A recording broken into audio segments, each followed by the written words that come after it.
pada video ini saya akan menjelaskan mengenai cara untuk membuat atau mengerjakan tugas 1 kemarin, di mana sebelumnya kemarin saya sudah menjelaskan mengenai cara untuk membuat rangkuman jurnal dan juga rangkuman dari 5 buku referensi.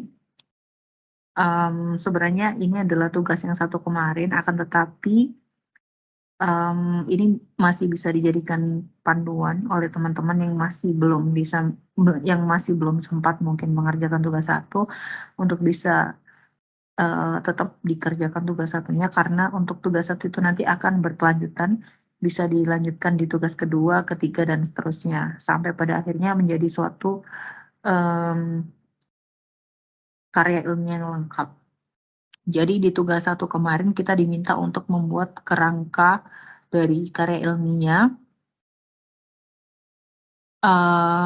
Jika kita lihat ke panduan, tunggu sebentar.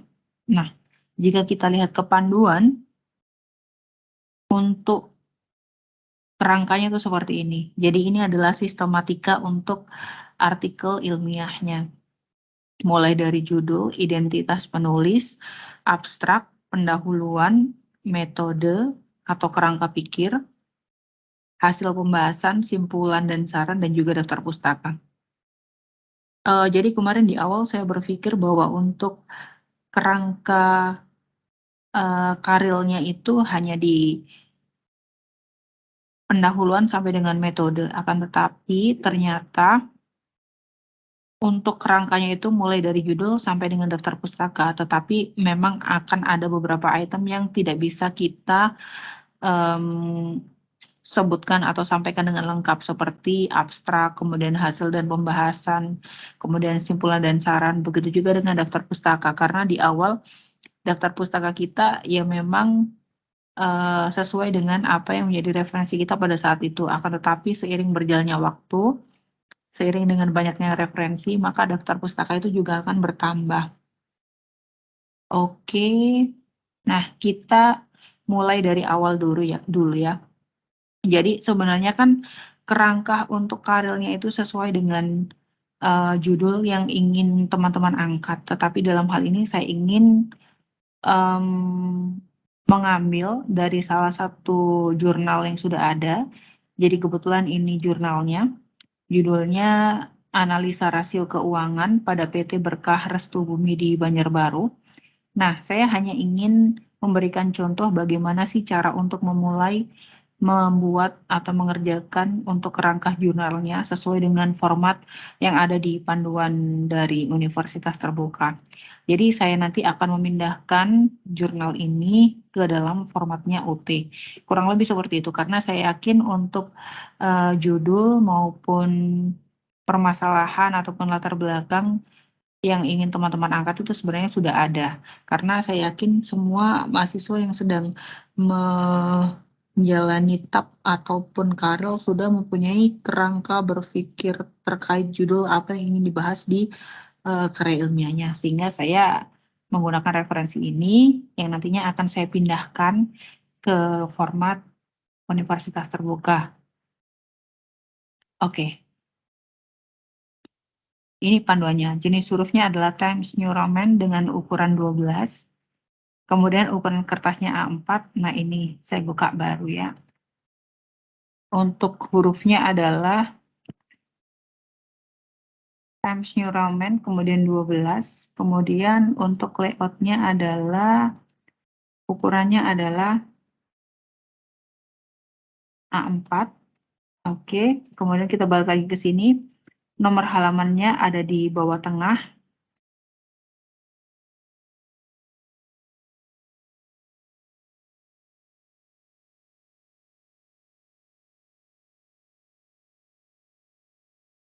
Nah, dia ada di bawah tengah seperti ini, ya kan? Kemudian balik lagi jarak baris adalah spasinya 1,5.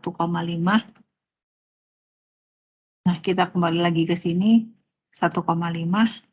Kemudian baris pertama itu nanti menjorok 1 cm dari bidang tulisan sebelah kiri dan dibuat rata kiri kanan atau justify. Jadi nanti justify ya. Kayak gini. Kemudian marginnya adalah atas, bawah, kanan, kiri masing-masing 2,5.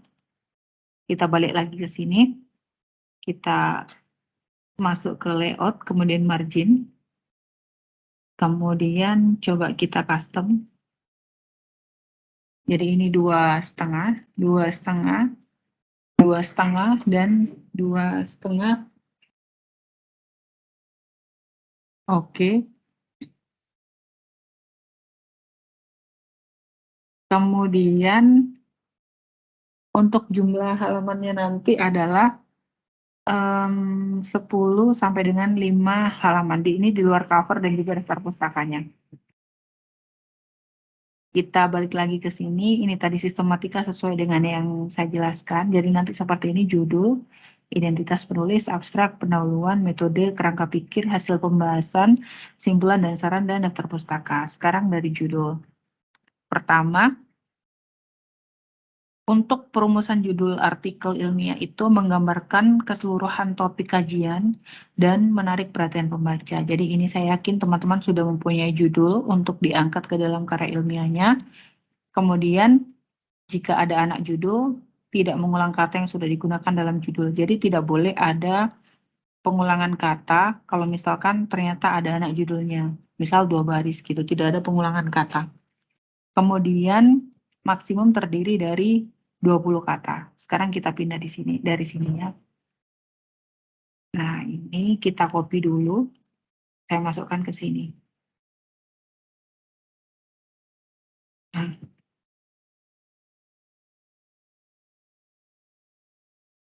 ini kalau nggak salah 14 ya. Ini rata tengah. Ini ada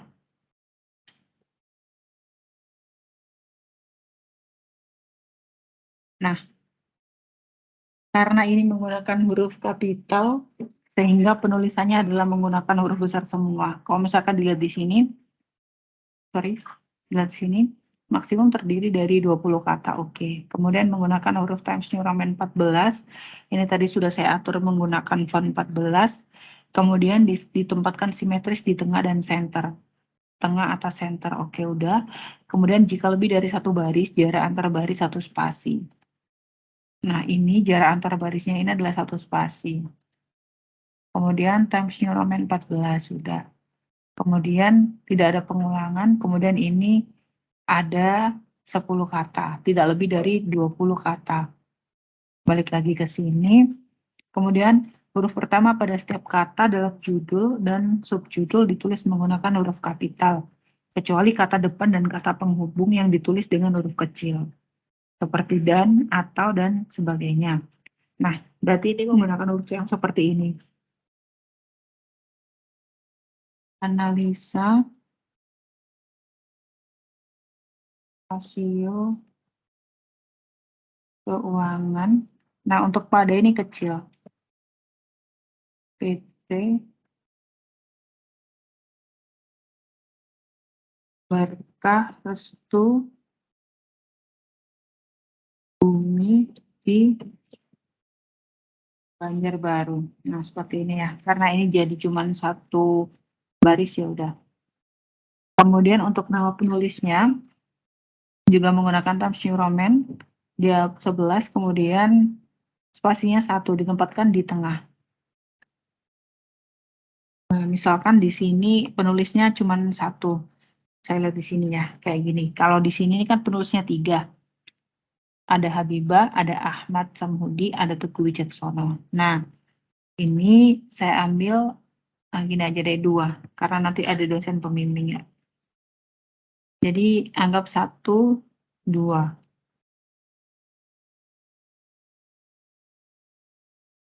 Times New Roman 11. Nah, udah. Kemudian dia di tengah atau center. Kemudian nama penulis terdiri atas nama mahasiswa sebagai penulis pertama dan nama tutor atau pembimbing sebagai penulis kedua. Dan tidak dicantumkan gelar akademik. Nah, ini di sini. Saya anggap untuk Habibah ini adalah nama penulis pertama. Kemudian Ahmad Samhudi ini nama penulis kedua. Nah, biasanya di sini. Nah, kemudian tidak mencantumkan gelarnya. Ini ya. Kemudian di selanjutnya adalah nama program studinya, fakultas.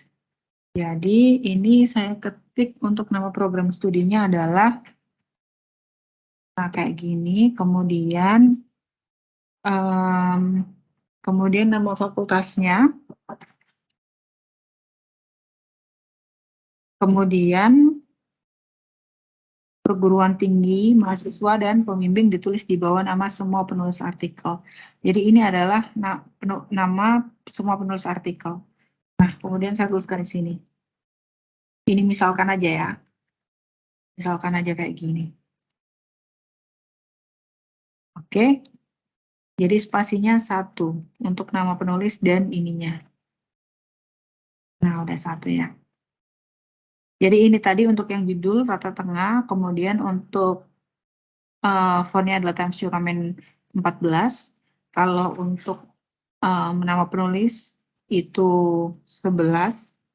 Kemudian untuk apa namanya spasinya 1. Kemudian sekarang kita lanjut ke abstrak. Kita lihat lagi di sini. Jadi di sini ini saya copy dulu abstraknya. Abstraknya saya copy dulu. Nah, untuk abstrak itu coba kita lihat. Memuat latar belakang permasalahan, tujuan penelitian, metode, hasil penelitian, atau kajian dan implikasi yang disajikan secara informatif dan faktual. Jadi, oke, latar belakang masalahnya udah ada. Kemudian tujuan penelitiannya udah ada. Model penelitian udah ada. Tapi hasil penelitian atau kajian dan implikasi yang disajikan secara informatif dan faktual itu belum ada. Karena untuk tugas 1 ini masih di tahap awal, jadi paling tidak kita sudah punya gambaran kerangkanya seperti apa, latar belakangnya apa, masalahnya apa, tujuan dan manfaatnya seperti apa, teorinya seperti apa, metode atau model penelitiannya seperti apa, datanya apa aja. Namun untuk hasil penelitian masih belum kita dapatkan karena memang belum selesai. Ini masih di tahap kita pengumpulan data dan mengumpulkan referensi, kemudian penentuan metode dan lain-lain seperti itu. Akan tetapi untuk kerangka yang akan kita buat ini sudah memuat item tersebut, tetapi memang secara isi memang belum ada gitu. Tapi tetap ada misalkan untuk poin nantinya untuk poin hasil penelitian itu tetap ada, untuk poin saran misalkan itu tetap ada, tetapi ya kita belum bisa mengisi gitu. Tetapi yang kita sajikan adalah kerangka secara lengkap. Begitu juga dengan di abstrak. Jadi untuk latar belakang, tujuan, metode sudah kita munculkan, akan tetapi untuk hasil penelitian ini masih belum bisa kita munculkan. Kemudian terdiri atas 1 paragraf dengan jumlah kata antara 150 sampai 200 kata. Jadi 1 paragraf aja kan. Anggap ini 1 paragraf memang. Tapi ini berapa kata nih? Sampai 312. Anggap ini sudah sesuai. Tetapi untuk yang hasil penelitian ini masih belum bisa kita sajikan di sini. Karena memang masih ini kata kunci ini di bawah sebenarnya. Karena ini masih belum kita dapatkan. Karena kita baru di pengumpulan data-datanya ya. Jadi yang hasil ini paling cuma seperti ini aja. Nah, jadi nanti akan kita lanjutkan. Jadi kalau untuk ini seperti ini ya. Nah, abstraknya itu di tengah. Ini kata kuncinya. Ini 1 paragraf, kemudian untuk katanya 120, masih oke. Tapi intinya nanti bisa diatur sama teman-teman sendiri berapa kata untuk abstraknya, di mana kalau sesuai panduan maksimum adalah 200 kata.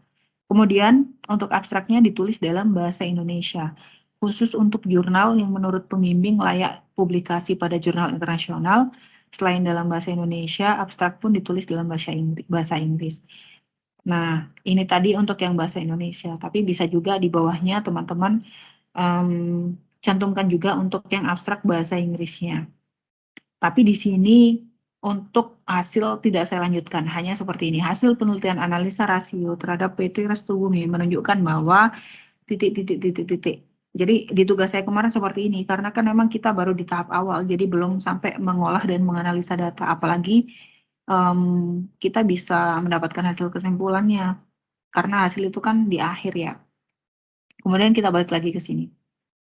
Ditulis dengan menggunakan Times New Roman ukuran 11, huruf miring italik dan jarak baris 1 spasi. Hurufnya miring atau italik dan jarak baris 1 spasi. Oke, Times New Roman 11. Kemudian jaraknya 1 spasi, kemudian italik. Nah, kayak gini. Akan tetapi nanti untuk, setahu saya itu kan kalau untuk yang italik itu kan untuk yang bahasa Inggris ya. Kalau misalkan abstraknya memang pakai 2, bahasa Indonesia dan bahasa Inggris, berarti nanti untuk yang bahasa Indonesianya menggunakan, tidak menggunakan italik, akan tetapi bahasa Inggrisnya menggunakan italik. Akan tetapi karena di sini disebutkan bahasa Indonesia dan italik, maka seperti ini. Maksimal 120 kata. Times New Roman 11, kemudian 1 paragraf, dan untuk spasinya 1 spasi. Kemudian balik lagi ke sini. Bagian bawah abstrak dilengkapi dengan kata kunci atau keyword, yaitu kata yang paling bermakna dalam tulisan. Kata kunci ini merupakan alat yang digunakan untuk pencarian karya ilmiah yang Anda tulis. Jumlah kata kunci 3-5 kata disusun berdasarkan abjad. Kita lihat di sini ada berapa nih? 1, 2, 3, 4, 5, 6. Ini ada 6, tapi karena ketentuan di kampus kita 3-5, misalkan ini dihilangkan 1. Nah, kata kunci ini adalah poin-poin penting atau keyword yang ada di abstrak sini. Balik lagi ke sini, adalah keyword di mana kita akan gampang untuk menemukan item tersebut pada jurnal ini. Jadi di sini ada laporan keuangan, rasio likuiditas, rasio solvabilitas, rasio profitabilitas, dan rasio aktivitas. Dan penyusunannya berdasarkan abjad. Kayak gini ya. Oke, kita enter. Kita balik ke sini. Kemudian di pendahuluan. Pendahuluan ini memuat latar belakang, pertimbangan, atau justifikasi pemilihan permasalahan yang menjadi topik artikel ilmiah.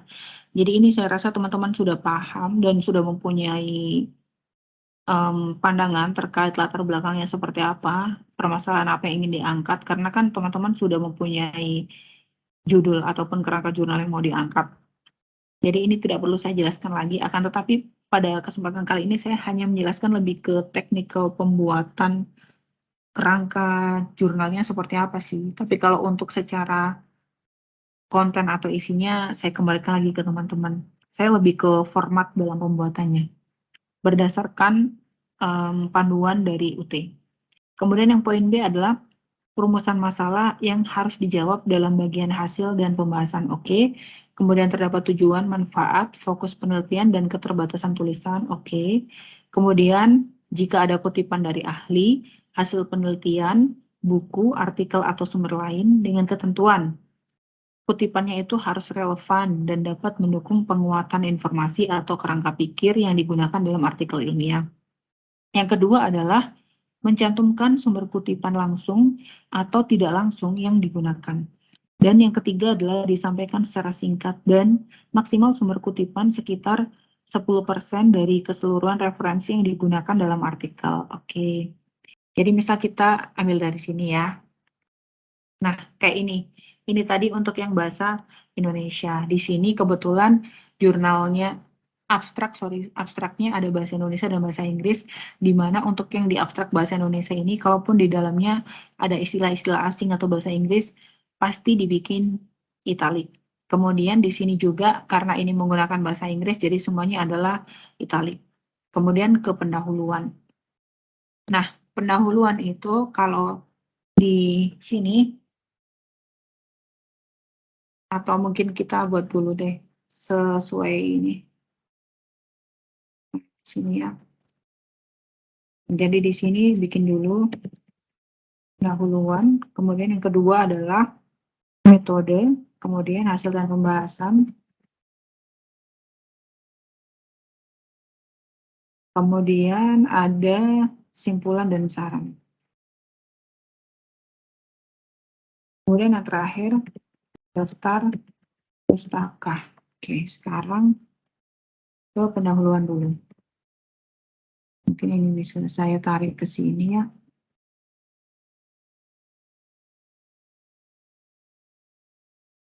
Nah, oke, pendahuluan. Di pendahuluan itu, di sini ada ini. Ini saya anggap sudah memenuhi kriteria yang tadi sudah saya jelaskan sesuai dengan panduan untuk pembuatan karya ilmiahnya. Cuman ini tadi tuh kan sebenarnya untuk setiap katanya kan menjorok, sorry, di sini, anggap di sini lah ya, satu. Nah, kayak gini. Jadi kan tadi kan emang ada menjoroknya 1 cm, kemudian rata kanan dan kiri. Oke, kita lanjutkan. Ini saya anggap sudah mewakili semua untuk penulisan jurnal. Untuk yang item pendahuluan, kemudian metode. Metodenya saya anggap saya ngambil dari sini aja ya. Ini misal aja. Ini contoh saja. Seperti ini. Kemudian hasil dan pembahasan. Nah, kalau kemarin saya hanya sampai sini aja.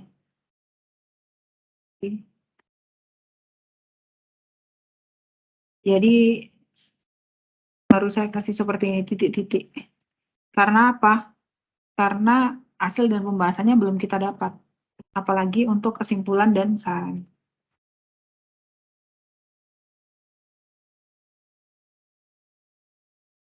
Nah, kalau di sini kan penutup aja gitu ya. Untuk meningkatkan ini kan kayak lebih ke saran ya. Ini misalkan saya anggap ini sebagai kesimpulan dan saran, anggap kesimpulan nilai.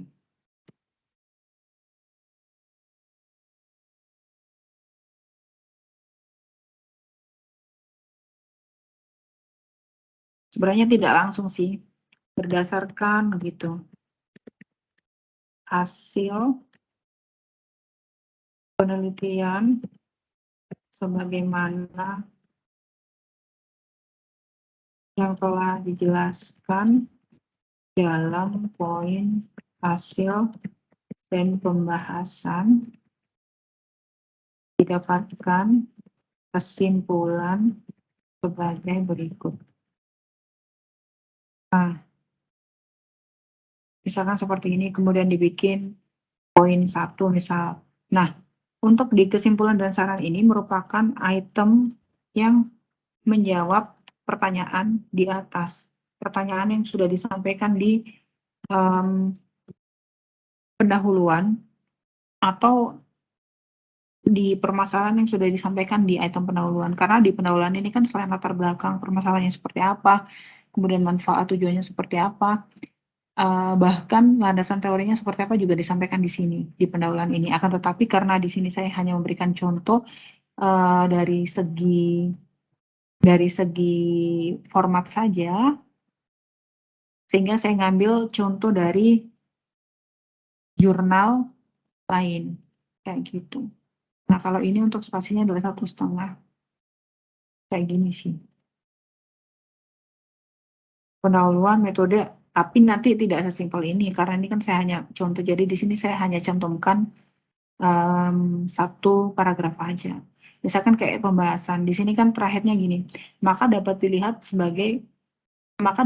bagaimana kondisi kinerja keuangan dengan standar rasio adalah sebagai berikut. Cuman gini aja, karena kita belum punya hasil dan pembahasannya. Kemudian simpulan dan saran. Begitu juga dengan simpulan dan saran. Kemudian untuk daftar pustaka ini saya taruh di halaman terakhir.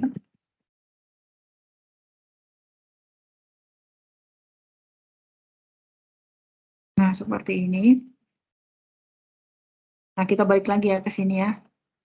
Tadi udah sampai ke pendahuluan, udah, kemudian metode dan kerangka pikir. Bagian ini dapat berupa metode atau kerangka pikir. Nah, kalau metode digunakan jika artikel ilmiah bersumber dari hasil penelitian yang telah dilakukan penulis. Kemudian, menjelaskan pendekatan, metode teknik, dan prosedur berikut instrumen. Jadi ini, ada metode, ada kerangka pikir. Bedanya apa kalau kerangka pikir? Jadi kalau kerangka pikir digunakan untuk artikel ilmiah yang sumbernya dari pemikiran dan kajian pustaka, pendapat para ahli, dan sumber lainnya. Memuat penjelasan atau gambaran tentang teori, konsep, dan informasi lain yang bersumber dari hasil bacaan dan sumber lain yang terkait dengan topik yang digunakan sebagai kerangka pikir atau sumber rujukan dalam membedah, menganalisis, dan menafsirkan permasalahan dan atau solusinya. Kemudian di hasil dan pembahasan. Penulisan bagian hasil dan pembahasan dapat dilakukan sebagai berikut. Pertama, uraian pada bagian hasil dan pembahasan dibuat subjudul yang bersumber dari tujuan, permasalahan, pertanyaan, atau perumusan masalah yang tercantum dalam bagian pendahuluan. Nah, kalau misalkan di rumusan masalah itu memang dicantumkan ada 3 item masalah, berarti seharusnya di hasil dan pembahasan juga menjawab 3 item itu, karena memang kan tujuan dari penelitian itu kita bisa menjawab apa yang ada di rumusan masalah maupun hipotesis.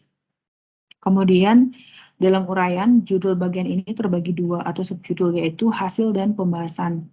Di bawah subjudul hasil dan pembahasan ini, isi uraian dijabarkan dalam sub-sub tujuan, permasalahan, pertanyaan, atau perumusan masalah yang tercantum dalam bagian pendahuluan.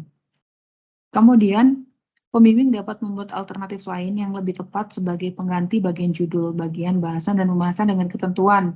Kalau misalkan bertolak dari tujuan, pertanyaan, atau permasalahan yang telah dibuat. Penulis artikel dalam bagian pendahuluan. Kemudian menjabarkan pemikiran, temuan, analisis, dan penafsiran yang dilakukan penulis dengan dukungan pencantuman sumber pustaka yang merujuk pada referensi yang digunakan sebelumnya.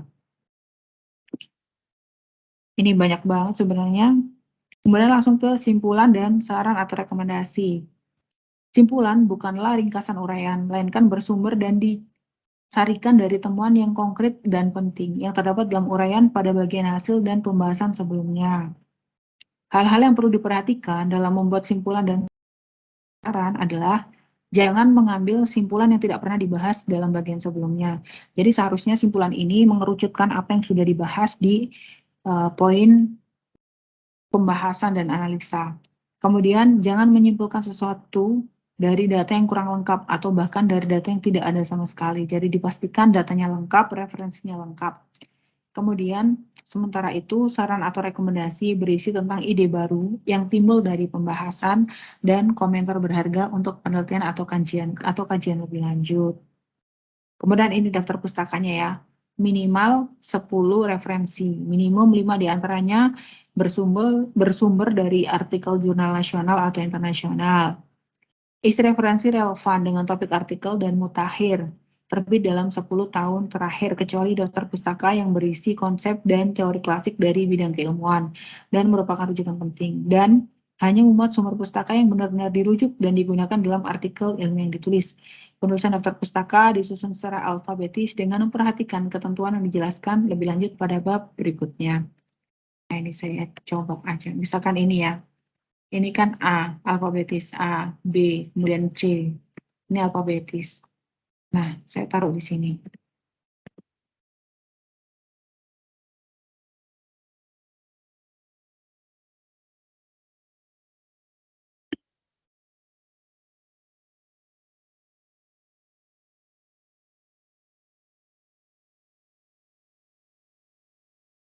Hmm.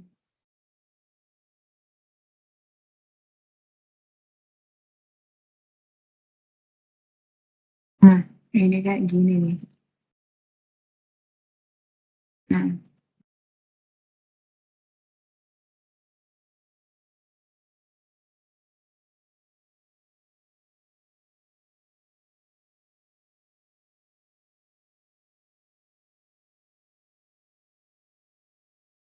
seperti ini nih.